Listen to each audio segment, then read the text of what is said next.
안녕하세요. 영하나의 책라디오에 오신 여러분 반갑습니다. 저는 영하나입니다. 여러분은 내 마음의 소리에 귀를 잘 기울이면서 살고 계신가요? 어른이 되고 일상에 쫓겨서 바쁘게 살아가다 보면 내 감정을 숨기는데 익숙해지게 되고 내 마음을 돌보는 일은 후순위로 밀리면서 온전히 나 자신에게만 집중하는 시간이 점차 줄어들게 되는 것 같습니다. 저도 예전에 정말 일도 열심히 하고 또 아이도 열심히 키우는 워킹맘으로 정말 바쁘게 살았거든요. 최근에는 퇴사하고 난 뒤에 정말 모든 걸 잠시 멈추고 많은 책을 읽고 글을 쓰고 그림을 그리고 그렇게 철저히 혼자서 나를 돌아보는 시간을 가지면서 이제서야 내가 뭘 구체적으로 좋아하는지 싫어하는지, 내가 이런 순간에는 왜 이런 감정이 드는 건지, 왜 이런 생각을 하게 되는 건지, 내 마음이 왜 이런지, 이렇게 나라는 사람에 대해서 찬찬히 탐구를 해보게 되더라고요. 물론 혼자 있는 시간이 가끔은 외롭게 느껴지기도 하고, 남들은 바쁘게 열심히 달리는데 나만 너무 느리게 천천히 걸어가는 거 아닌가 조급해지는 마음도 들긴 하는데요. 그래도 이렇게 천천히 나를 되돌아보는 시간이 결국은 긴 인생의 타임테이블을 놓고 봤을 때 분명 나에게 든든한 밑거름이 될 거라고 믿어봅니다. 이 세상에서 제일 소중한 건 나 자신이니까요.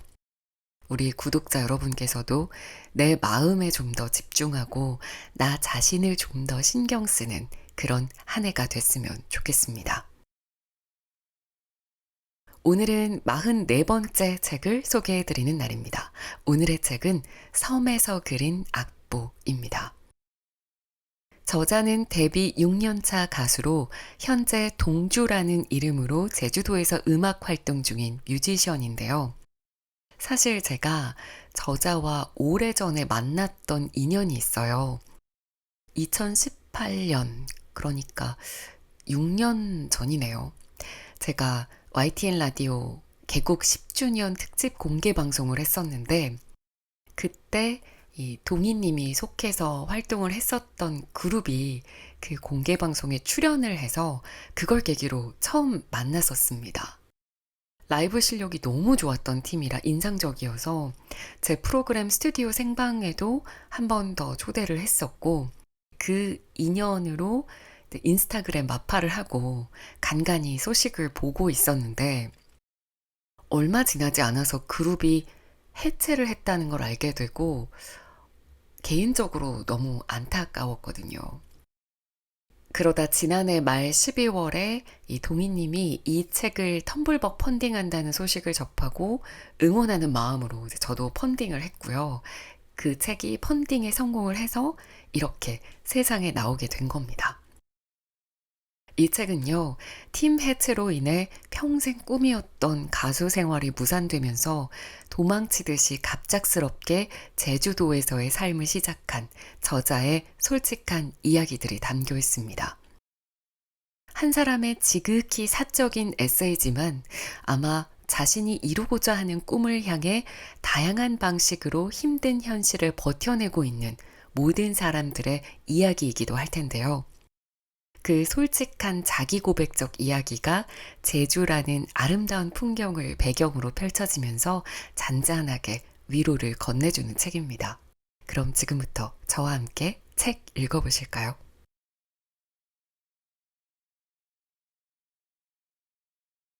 하루빨리 서울에서 벗어나고 싶은 생각에 무작정 떠나오느라 미처 정리하지 못한 것들이 서울에 남아있었다. 첫 번째는 집이다. 계약 기간이 끝나기도 전에 제주로 떠나버려서 한동안 이중으로 월세를 냈다. 바보같이 손해를 보고 있다고 생각할 수도 있겠지만 계약 기간을 채우기 위해 서울에 머무는 시간이 가장 큰 손해라는 생각이 들어 얼른 떠나버렸다.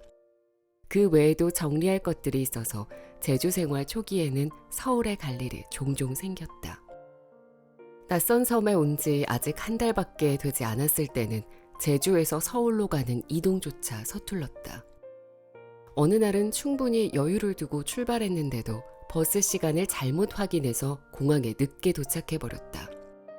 이런 바보 같은 일로 손해보는 걸 굉장히 싫어하는데 그땐 스스로에게 화를 낼 기력조차 없었다. 비행기는 떠나버렸고 서둘러 다음 항공편을 예약하는 수밖에. 탑승 시간까지 1시간 넘게 남아버려 어디로 이동하기도 애매했다. 공항 안에 있는 카페에서 커피 한 잔을 시켜 창가 자리에 앉았다. 유리창 하나를 사이에 두고 카페 안에는 내가 앉아있고 밖에는 사람들이 짐을 들고 바삐 다니고 있다. 커피를 마시며 시선 둘 곳이 없어 창밖 사람들의 표정을 관찰해 본다. 휴가를 즐기러 이제 왔는지 환하게 웃는 사람, 아쉬운 표정으로 집에 돌아가는 사람, 일하러 온 건지 목적지만 보며 바삐 움직이는 사람, 내가 알 수 없는 이유로 왔을 사람도 많겠지. 그러다 일하러 온 것 같지는 않아 보이고 혼자만의 여행을 온 것처럼 홀로 다니는 사람들에게 눈이 간다. 나처럼 이전에 지내던 곳이 싫어서 도망쳐 온 사람도 있을까? 혼자 온 사람들의 표정은 알 수가 없다. 이 사람들은 어디로 향하는 것이며 또 어떤 생활을 하기 위해 제주로 떠나온 걸까? 알지도 못하는 사람들의 이야기를 허락도 없이 그려본다. 감정을 최대한 숨긴 채 그저 가야 할 길만 보면서 이동하는 건지 그 표정들 너머의 감정을 엿보기란 쉽지 않다. 나는 남들의 시선을 무척이나 신경 쓰며 살아왔다. 물론 사람들 앞에서 노래하는 직업을 가졌으니 보이는 것에 어느 정도 신경 써야 하지만 그것과는 조금 다르다. 꿈을 이루기 위해 서울로 상경한 뒤부터 내 삶에 간섭을 하는 사람들이 많아졌고 고향에 갈 때마다 친구들에게 그만하고 내려오라는 소리를 들었다. 내 삶을 책임져 주지도 않을 사람들, 더군다나 음악을 하지도 않는 사람들에게 시답지 않은 조언을 듣는 일이 많아졌다. 갈수록 나는 그런 자리들을 멀리하게 되었다. 그런데 그러면서 오히려 그 시선들을 더 의식하기 시작한 것 같다. 이런 내가 어떤 사람으로 보일까? 여기에 신경을 쓰면 쓸수록 그 눈들이 나를 뒤쫓는 것처럼 조급해졌다. 지금 나는 어떤 사람으로 보일까? 혼자서 잠시 여행을 온 사람처럼 보일까? 도민으로 보일까? 아니면 낯선 섬으로 도망쳐 온 걸 다 들켰을까? 시선들은 알 수가 없다. 그들은 정작 나에게 관심도 없다.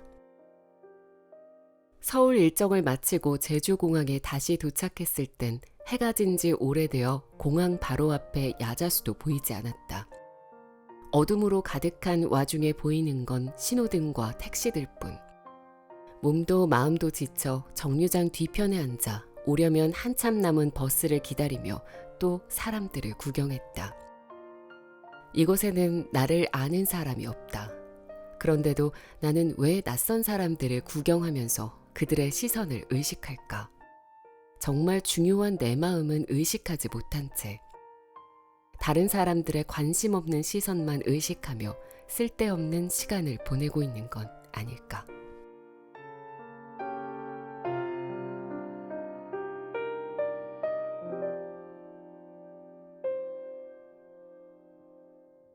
첫 한 달을 머문 동네 화순리가 마음에 들어 더 머물기로 했다. 이런 시골 동네에서는 집방이나 다방 같은 플랫폼으로 집을 구하기가 어렵다. 직접 동네를 돌아다니면서 발품을 팔아야 한다. 건물에 걸린 세를 놓는다는 현수막을 보고 이곳저곳에 전화를 걸고 집을 알아보았다. 결국 큰 거실에 방이 2개 있는 5층짜리 빌라 한 칸에 1년을 계약하고 이사를 했다. 화순리는 이젠 내가 사는 동네가 되었다. 그래서일까? 작은 동네에 조금씩 정도 가고 떠도는 느낌이 아니라 머무를 곳이 생겼다는 것에 꽤나 큰 안정감이 생기는 것 같았다. 하루는 비가 오는지도 모르고 전날 더위에 지쳐 창문을 열어놓고 잠들었다가 숨막히는 습기와 함께 찾아오는 빗소리에 눈을 떴다. 깨어났을 땐 이미 방으로 비가 조금씩 들어오고 있었다. 더 이상 빗물이 방 안으로 들어오지 않게 졸린 눈을 제대로 뜨지도 못한 채 얼른 창문부터 닫았다. 잠이 덜 깬 상태로 황급히 위기에 대처하고 다시 침대에 앉으니 아침부터 기분이 별로다. 졸린 눈을 비빌 틈도 없이 찾아오는 꿉꿉함에 일단 제습기를 틀었다. 제주도의 여름은 비가 많이 오는 편이다. 비가 내려 시원한 바람이 부는 게 아니라 떨어지는 빗방울 사이로 꿉꿉한 습기가 가득해 불쾌지수가 높아지는 그런 날씨.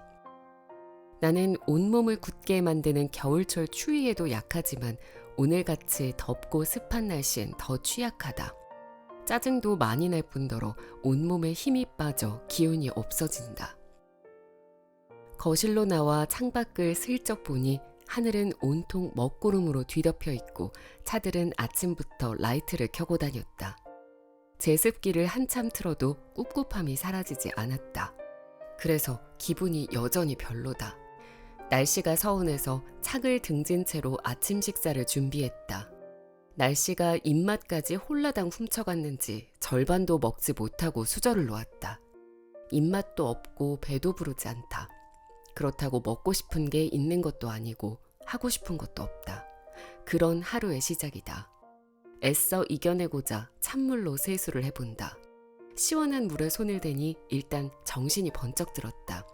세수하며 오늘의 날씨와 기분을 함께 씻어내렸다. 이제 기분이 나아지길 바라는 의식처럼 차가운 커피를 마시면서 신나는 음악을 틀어본다. 음악을 들으니 제법 나쁘지 않게 이겨낼 것 같은 기분이 든다. 시원한 커피를 마시니 금방 비가 그치고 이 습한 공기도 바뀔 것만 같다. 하지만 그것도 잠시. 커피를 다 마시고 경쾌한 리듬의 음악도 끝이 나면 다시 꿉꿉함이 스멀스멀 올라와 시비를 건다. 괜찮아지고 다시 온 이놈은 더 강해져 돌아왔다. 뭘 더 해야 하지? 더 차가운 물로 세수를 하고 더 차가운 커피를 마셔야 하는 걸까? 딱 그런 날이었다. 아직 풀리지 않은 감정들을 다른 것들로 잊으려 해야 하는 걸까? 잠시 잊을 순 있겠지만 혹시나 그 감정이 찾아올 땐 2배로 커져서 돌아오진 않을까? 그럴 땐 또 다른 것들을 찾아 애써 외면해야 되는 것일까? 풀리지 않는 미련과 슬픔의 마음을 외면한 채 차가운 물로 세수를 해보아도 있는 건 잠시뿐이고 그 감정은 더 커져서 다시 돌아올 것이다. 그러니까 오늘만큼은 이 감정을 똑바로 마주하고 정리해보자는 생각에 닿았다. 지금 당장은 꿉꿉함에 힘들고 불쾌하더라도 그동안 외면했던 마음속 감정들을 하나둘 마주해보자고. 모든 게 정리되고 나서 다시 장마를 만났을 땐 빗소리가 반가워질지도 모른다고 말이다.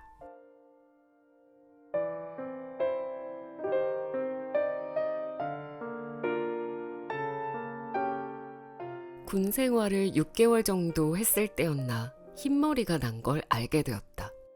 힘든 군 생활 때문에 생긴 것인지 유전인지 알 수는 없지만 괜히 군대 탓을 해본다.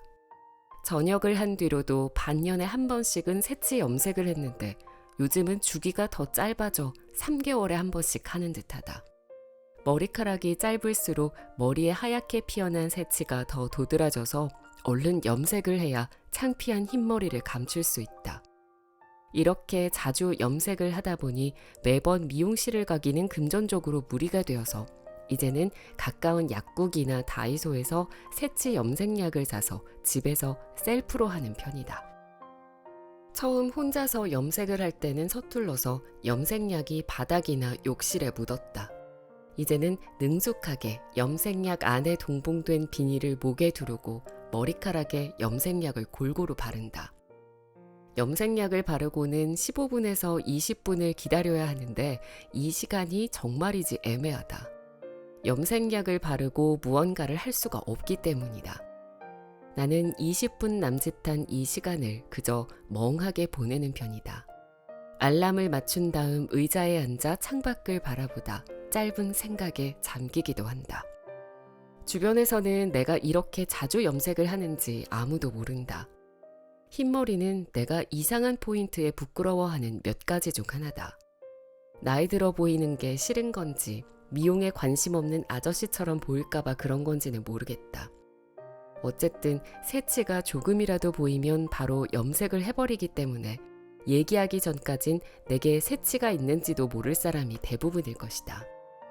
새치가 보이기 전에 가려버리는 것처럼 제주에 내려온 직후에는 또 다른 콤플렉스 같은 것이 있었다. 서울에서 가수 활동을 했던 것을 최대한 밝히지 않으려고 했다. 실패한 가수라고 생각해서 그런 건지 음악 생활에 대한 이야기를 하고 싶지 않았다. 창피한 일도 아닌데 무엇을 그렇게 숨기고 싶었는지 모르겠다. 어디서 음악 이야기만 나오면 입 다물고 가만히 웃기만 하는 걸 스스로 몇 번이나 느꼈지만 얼른 다른 생각을 하며 외면했다. 그래서 여기 와서 새로 알게 된 사람들은 내가 음악을 하는 사람인지 전혀 눈치채지 못했다. 언제부터 내가 노래를 했던 게 콤플렉스가 되었을까라는 생각에 한편으론 속상했지만 내성이 생겼는지 종종 아무렇지 않은 척 웃고 있는 내 모습을 발견하기도 했다. 정말 괜찮아서 웃는 걸까? 과연 나는 계속 괜찮을까? 아무렇지 않게 웃는 얼굴 속에서는 쓰린 침을 삼켰다. 여전히 조금이라도 새치가 보이면 바로 염색을 한다. 하도 많이 해서 이제는 제법 능숙하다. 어느 날은 문득 그런 생각이 들었다. 내가 이 새치를 누구에게 보이고 싶지 않아서 이렇게 가리려고 애쓰는 걸까? 누가 흰머리가 있다고 얘기하면 그냥 새치가 난다고 얘기하면 되지 않나?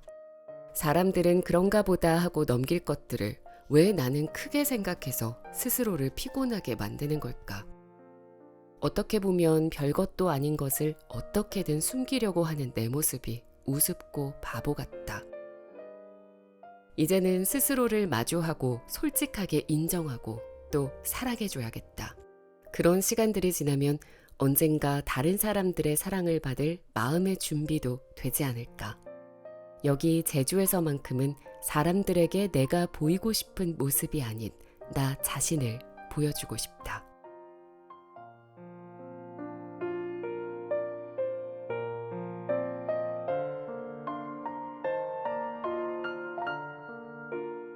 서울의 아침은 시끄러운 알람 소리에 화들짝 놀라며 시작한다.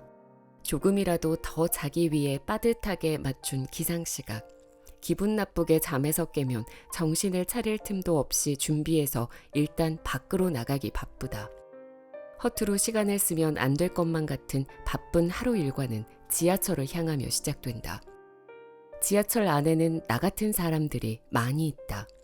부족한 수면량을 채우기 위해 잠을 청하는 사람도 있고 이동하는 시간이 아까워 그 시간에 공부를 하거나 신문을 보는 사람들도 있다.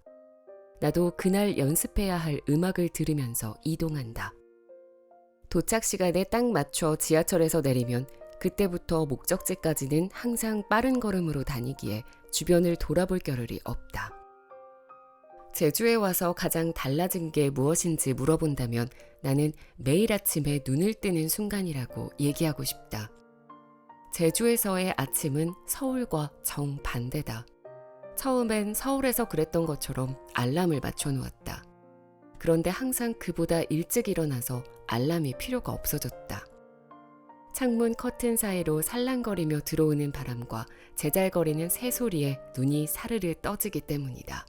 그게 내가 지금 살고 있는 제주의 알람이다. 기분 좋게 눈을 뜨면 잠시 바람을 느껴본다. 덮고 있던 이불을 온몸으로 안으며 포근함을 느끼다 오늘은 무얼 해야 하는지 찬찬히 생각하며 몸을 일으킨다. 여유롭게 거실로 나가 커피 내릴 따뜻한 물을 올려놓고 창밖을 보며 오늘의 날씨를 확인한다. 그렇게 커피 한 잔을 마시고 오늘 일정에 대해 다시 한번 여유로이 정리하고 하루를 시작한다. 물론 서울에서보다 제주의 일정이 훨씬 여유롭기 때문에 가능한 일이다. 아침이 달라지니 하루를 대하는 나의 태도 또한 바뀌었다. 서울에서의 하루는 마치 러닝머신을 타고 빠르게 제자리 뛰기를 하는 느낌이었다.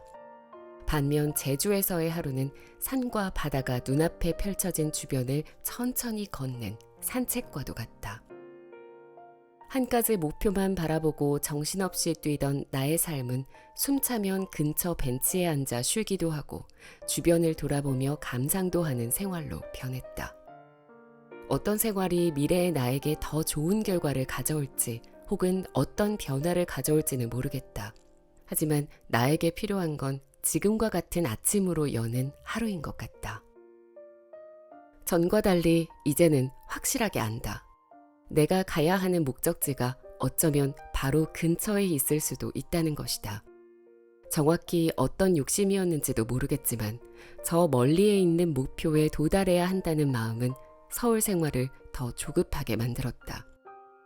이제야 조금은 가벼운 마음으로 살아갈 수 있을 것 같다. 앞만 보고 달리는 게 아니라 가까이를 돌아보고 작은 행복을 발견하며 사는 것이야말로 내가 가야 할 목적지, 삶의 지향점인지도 모르니까 말이다.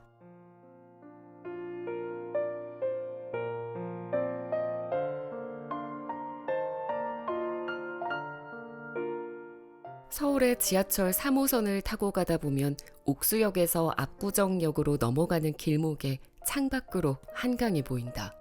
내가 정말 좋아하던 풍경이다. 하지만 그 풍경을 볼 수 있는 시간은 너무나도 짧았다. 그리고 지하철은 내가 가고 싶은 곳이 아닌 정해진 노선을 따라 이동해야 하기 때문에 머물러서 무언가를 감상할 시간 따위는 주어지지 않고 서둘러 다음 정거장으로 향하곤 했다. 제주에 와서 좋아하는 드라이브 코스가 생겼다. 제주시 서쪽 신창리를 시작으로 해안가를 따라 서귀포시 대정읍까지 16km 정도 직선으로 쭉 이어지는 길이다. 나는 이 길이 정말 좋다. 한적한 시간엔 넓은 도로에 차 한 대 보이지 않고 길 옆에는 조용한 시골 마을과 바다, 오름들이 펼쳐진다. 날씨가 좋은 날도 비가 오는 날도 꽤나 분위기 있게 드라이브를 할 수 있다. 심지어 이 길은 정규 속도로 달리면 제주시에서 서귀포시까지 신호가 한 번도 걸리지 않고 달릴 수 있다. 이런 좋은 점을 처음부터 알았던 건 아니다.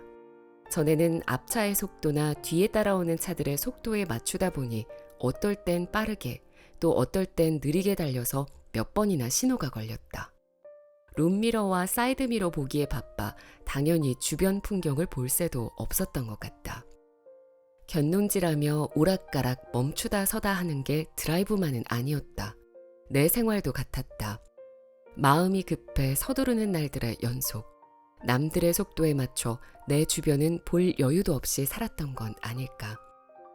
이제는 주변 차들을 피해 정규 속도로 빠르지도 느리지도 않게 달리며 빨간불 없는 드라이브 코스를 즐긴다. 어차피 도착하는 시간은 큰 차이가 없는 듯하고 그리 급하지도 않은데 이 드라이브처럼 앞으로의 날들을 나만의 정규 속도로 천천히 달리면 길에서 파란불만 만날 수도 있지 않을까. 주변을 둘러보며 내가 가고 있는 길이 어떠한 것들을 보여주고 있는지, 내 마음의 날씨는 어떠한지 살펴보며 달리는 삶의 드라이브는 급하게 달리는 삶과는 다를 것이다. 왼쪽 창문엔 드넓은 바다, 반대로 고개를 돌리면 푸른 산과 나무들, 그리고 하늘엔 무르익은 노을과 그 옆으로 아름답게 물들어 있는 구름까지. 이 모든 것들은 먼저 내 마음이 급하지 않고 너무 빠르게 달리지 않아야 볼 수 있다. 목적지에 도착했을 때 내가 달려온 길이 어떤 길인지 기억하려면 천천히 달리는 게 정답이다.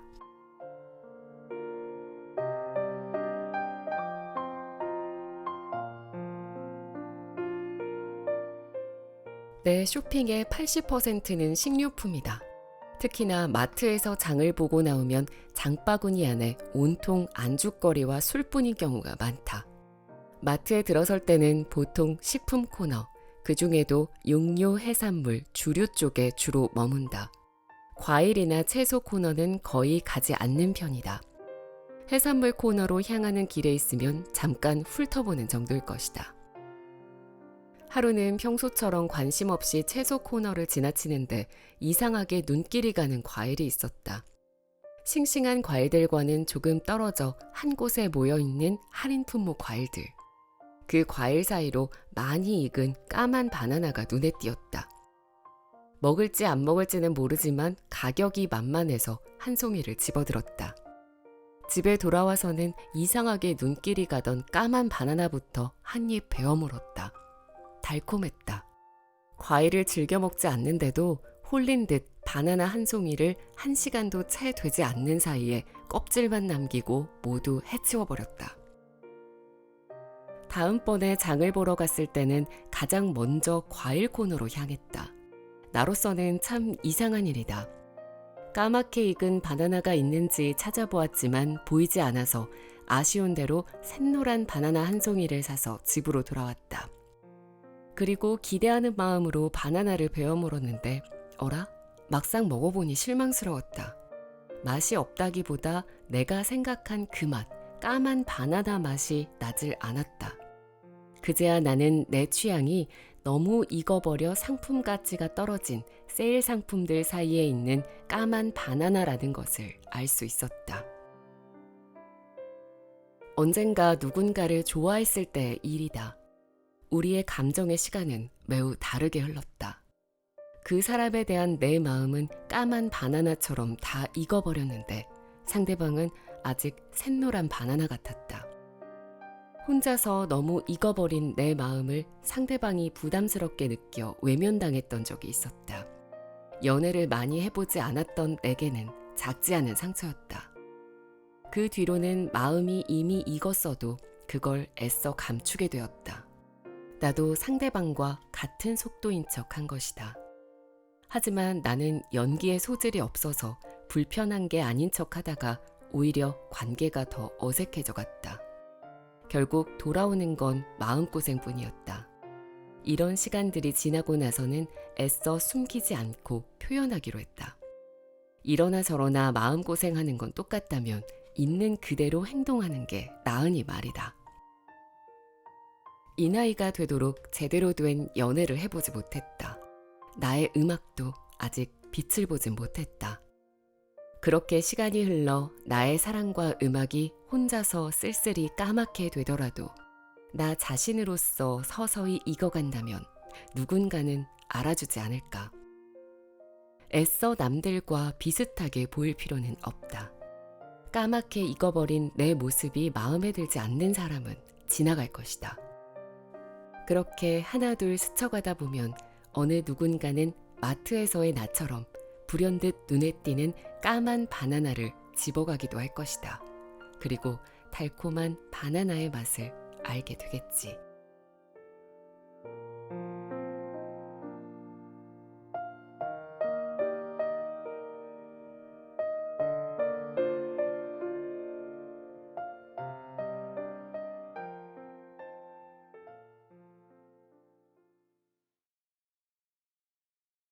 영하나의 책라디오 44번째 책 섬에서 그린 악보였습니다.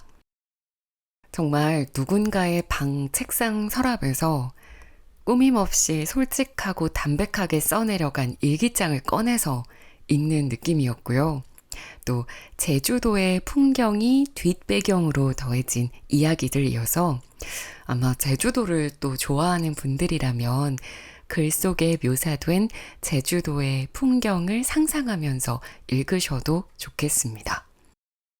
아마도 또 저는 방송에서 만났던 인연이 있는 분이라 그동안 이런 일이 있었구나, 이런 심경의 변화를 거쳤구나 하면서 더 공감을 한 부분도 있었겠네요. 저도 좋아하는 일, 너무나 하고 싶은 일, 그러니까 방송, 아나운서를 하기 위해서 오랜 시간 공들여서 노력을 해본 경험이 있고 또 좋아하는 일로 먹고 살 수 있다는 게 얼마나 행복하고 또 감사한 일인지를 잘 아는 사람으로서 목표를 이루기 위해 노력하는 사람들의 그 힘든 길을 응원하는 마음이 유독 크거든요. 얼마 전에 끝난 싱어게인 3 혹시 보신 분 계실까요? 저는 워낙 음악을 좋아해서 음악 자체를 즐기기 위해서 그 프로그램을 보기 시작했지만 한편으로는 거기 출연하는 분들을 보면서 와, 저렇게 노래도 잘하고 음악성도 있는 사람들이 왜 여태 무명이었을까? 왜 사람들이 알아주지 못했을까? 참 이런저런 생각을 많이 했었습니다. 그런데 이 책의 저자인 동희님이 싱어게인 예선에 지원했었다는 사실을 책을 통해 알게 되면서 내 재능이 세상에 드러나고 쓰여지는 타이밍이라는 게 있는 건가? 그런데 그 타이밍이 언제 올지 모르는 거니까 그저 버티고 노력하면서 그 타이밍을 묵묵히 기다리는 일이란 정말 어려운 길이구나라는 걸 다시 한번 절실히 깨달았습니다. 제가 바로 이전 영상에서 소개해드렸던 박완서 작가님의 사랑을 무게로 안 느끼게 해서 작가님이 이런 이야기를 하신 부분이 있습니다.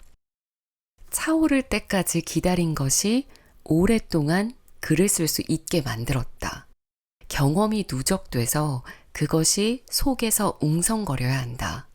머릿속에 있는 구상들이 발효의 시기가 끝나면 꺼내서 글을 쓴다.